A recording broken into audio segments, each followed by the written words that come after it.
Hello, welcome to my channel, Casablanca Cargo. This is Kathy.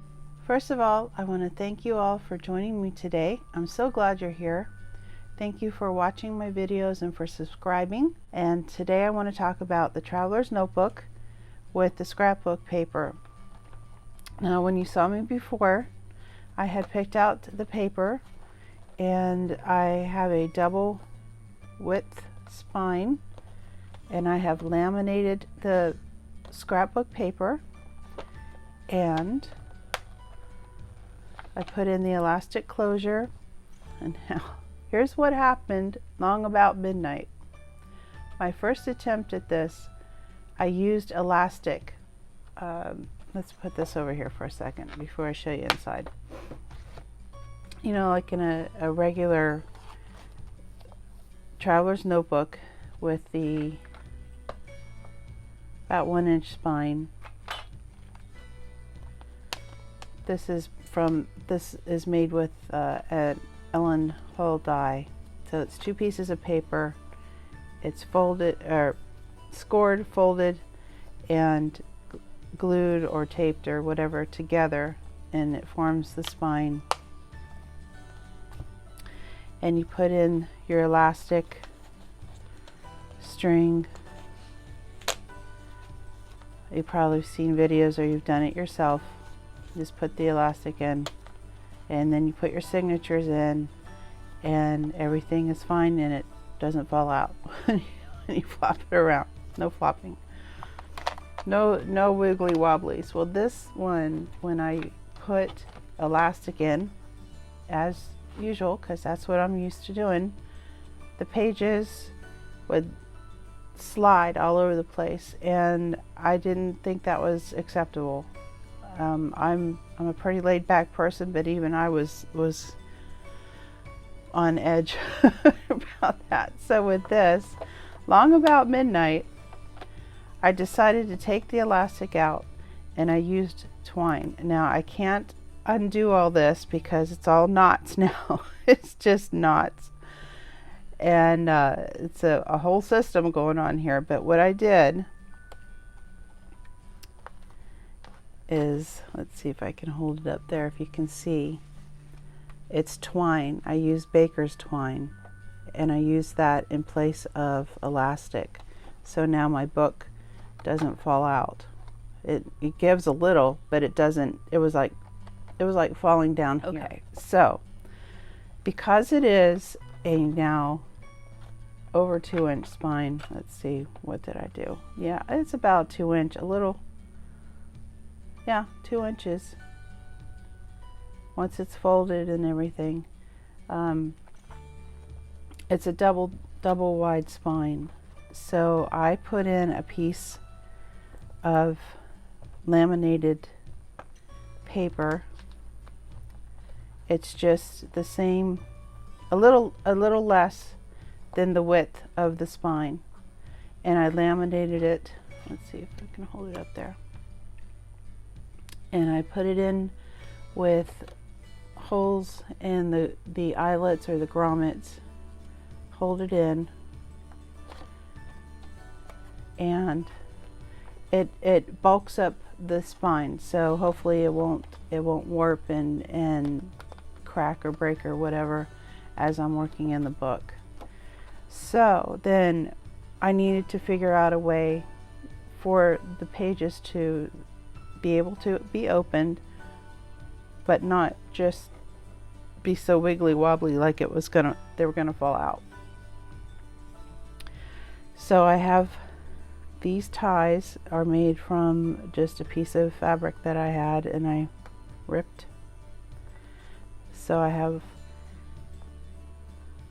holes and I used where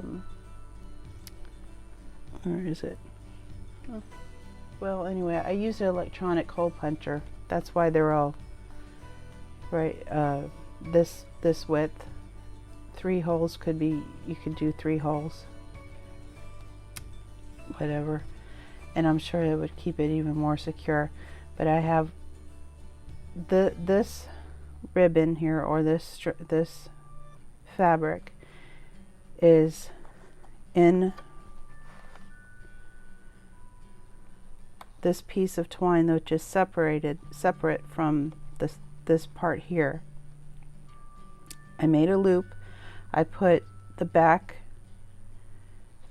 underside twine or fabric strip into the loop, made a knot, made another knot, made more knots, whatever it took to keep it stationary. And that's how all the signatures, let's see, here's the next one. And I had some leftover,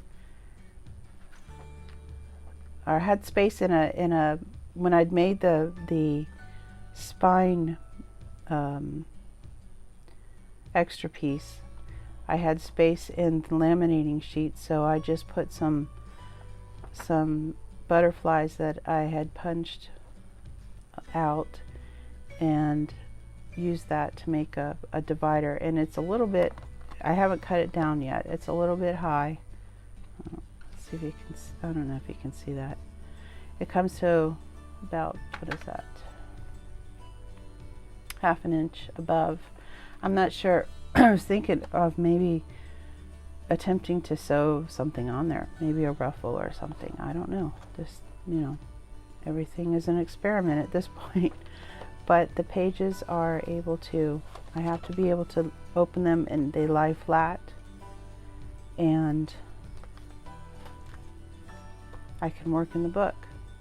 So this is my solution to be able to use my scrapbook paper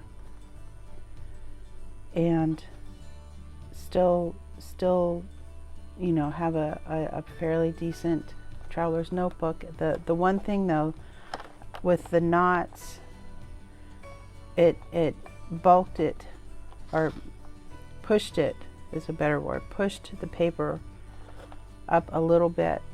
I may end up trimming some of this. I don't know, because it's weird when it's closed and I imagine it full, like say it got full, you know, and it's like this, it's not that noticeable, but I still may just trim some of that down but I'm happy with it. I'm happy with the way it turned out. So the rest of the video is me showing how I did the rest of the pages and what I did to them in the old elastic binding. But yeah, I think that's gonna work. And I have another video coming up with I worked in the book and I made a page, and it's on, the sneak peek is on my Instagram if you want to see it. But they, you know, it's not perfect, obviously, it's, you know, but it works. I'm so happy. I'm so happy because now I can use my scrapbook paper, that, you know, the heavy stuff, and instead of having to turn it into some sort of craft, I can use it for journaling. And it's heavy duty, so I can glue stuff onto it, and it, you know, I'm so excited about filling in this book and working in this book.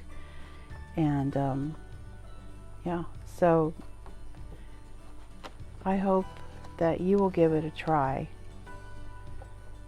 I mean, after all, it's just paper. So on to the rest of the video. Thanks for joining me.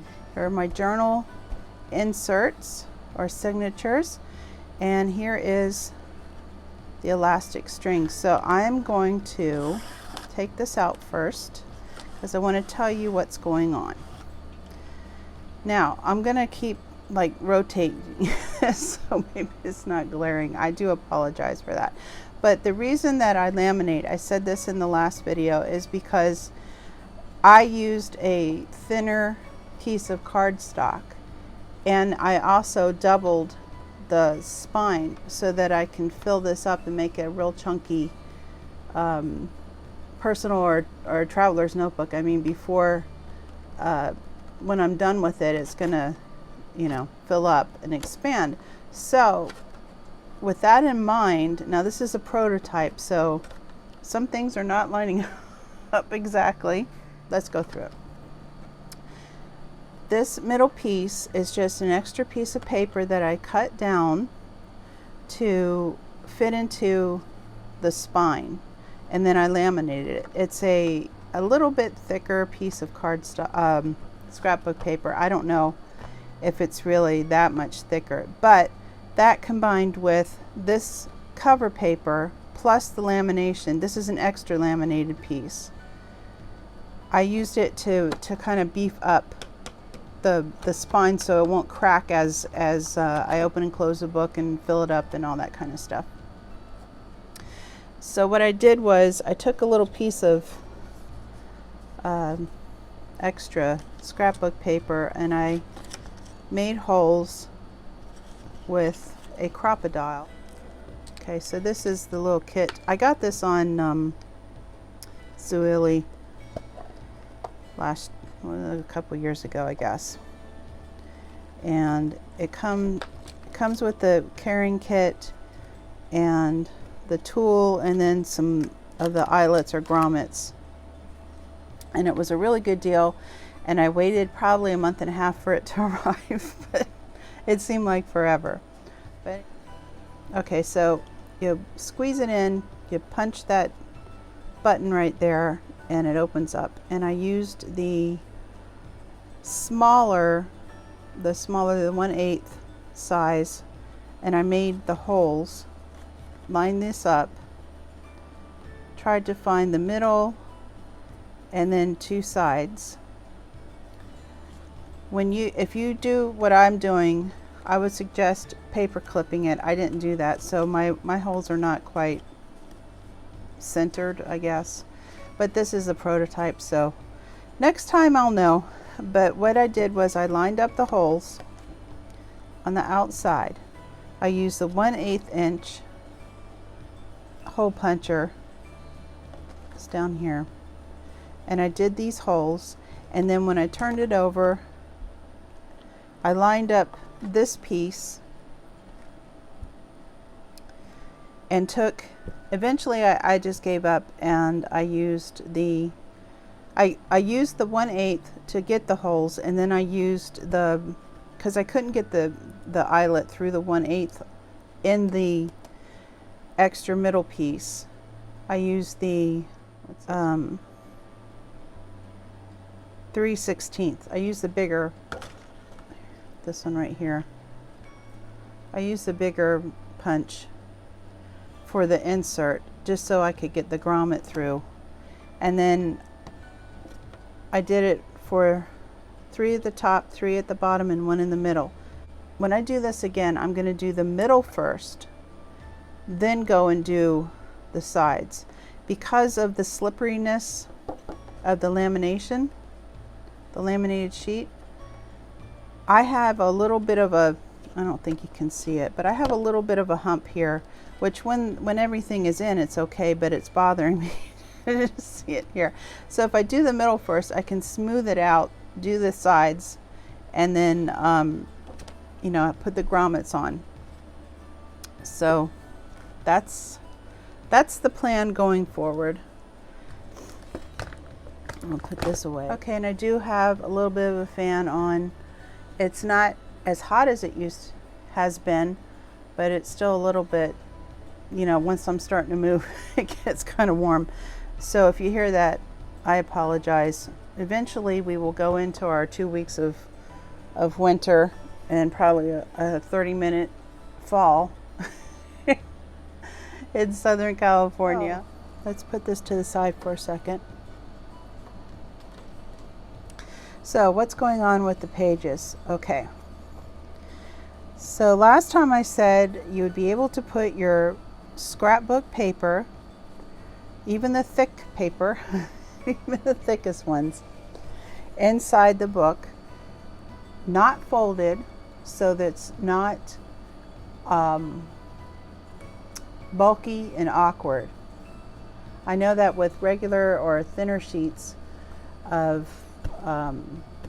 copy paper and all that. You can fold it and put them in, you know, sew them into signatures and all this, but with this thicker scrapbook paper, I find it's really awkward to try to use it full size or cut down but folded. It gets really heavy, it gets too bulky in a weird way. So what I have done is I punched holes and I added some fabric ribbon, and this is just a piece, it was a sheet I had that a whole, you know how they wear out, and I tore it into strips, and then when I need smaller strips I just tore those into strips and made a rustic signature. Now that's a good one. Real quick, this was a piece of paper that I glued on there. Now there's something else I need to tell you what I did on the back of all of these. I have stenciled them. Some of them are darker than others, but I decided that I would stencil every one of them, but I needed a fast way to do that because I wasn't going to sit there. This is about 66 to 67 pages, one piece of paper.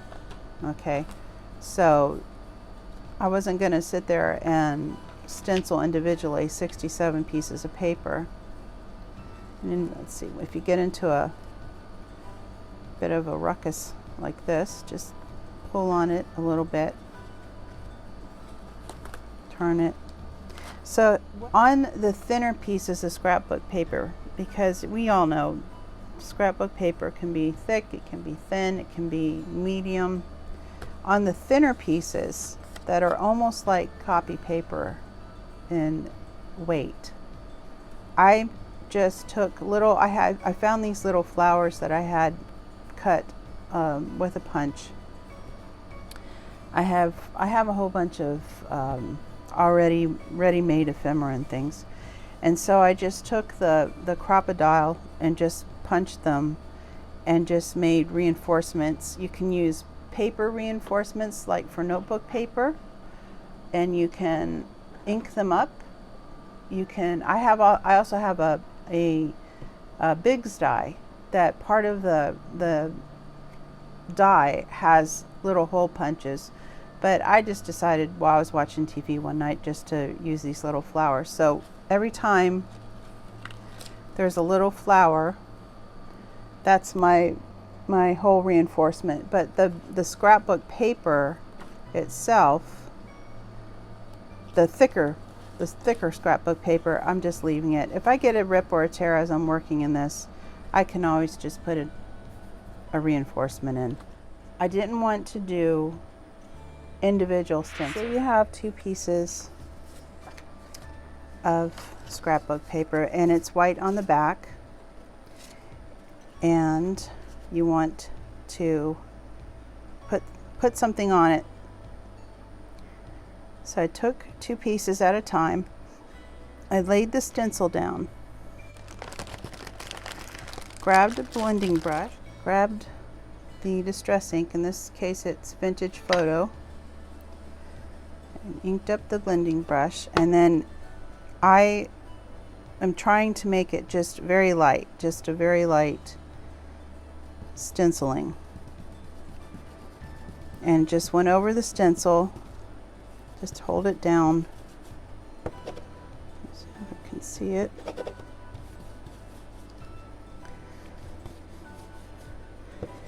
And these two pages would not be in the same booklet. They wouldn't be in the same signature, or they wouldn't be right one after the other, or I wouldn't try to line it up so every back of the paper would line up. It's just making a little bit of a color instead of just having it stark white. And there you go. What did I do with the offcuts then? If you saw my first video on this series, you saw that I kept getting extras. normally I would have just put them into a box marked scraps and had to deal with them probably for years.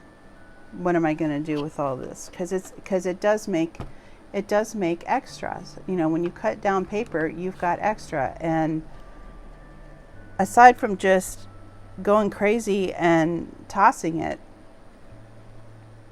which I don't think I could ever actually do that, I took the extra and I made a different journal. I made a large scale journal. Let me put this back up. I don't know if this helps. I don't know if this helps with the glare or not. But anyway, here's my large scale journal. If you go on my Instagram, I had a sneak peek of this the other day. And this is a laminated sheet with more of the butterflies that I put down. And this laminated sheet cover comes from Junk Journal Joy. She's on YouTube, she's on Instagram, and she's such an inspiration to me. Francesca is just amazing. And as I'm trying to figure out what am I going to do with all this extra paper now, because it was I think it was like 8 by 11 or something, you know. Okay, so this paper is almost 8 inches in width, and the length is now 10.5. So it'll fit. I did cut it down a little bit because it was probably 11 inches, so I did cut it down a little bit. But now I have a large size journal. And these papers, most of them are probably still just square or straight edge. And I will, as I go through this and fill it in, I will, you know, if I want to, I wanted to leave it as blank as possible, because then I can just come in and whatever I am inspired to do that day in the page, I can either tear the page, I can cut it, I can use a punch and trim it. But this is what I've done with these papers. Instead of putting them in a box and trying to figure out for years what am I going to do with it, how am I going to cut it down, what am I going to turn it into, I just decided to turn it into a very large size journal. And in these pages, even though it's the thin one, in this one I decided not even to bother with the page enforcements. If it tears, I will deal with it when it tears. But I just want the freedom. That's the good word. That's my word. Freedom. I want to be freed up from worrying about paper and worrying about how am I going to use the paper. What am I going to do with the paper? I have so much paper. I've cut it down. I've made a traveler's notebook, but now I have all this other paper. So thanks to Junk Journal Joy, I now have this large scale journal. And here's this page. Remember these posters, I guess, that are in the new paper pads from Michaels? I can cover over this and still have these flowers, instead of sitting there and wondering what am I supposed to do with a sign, you know. Now I have an idea. I love this with the books. Book spine.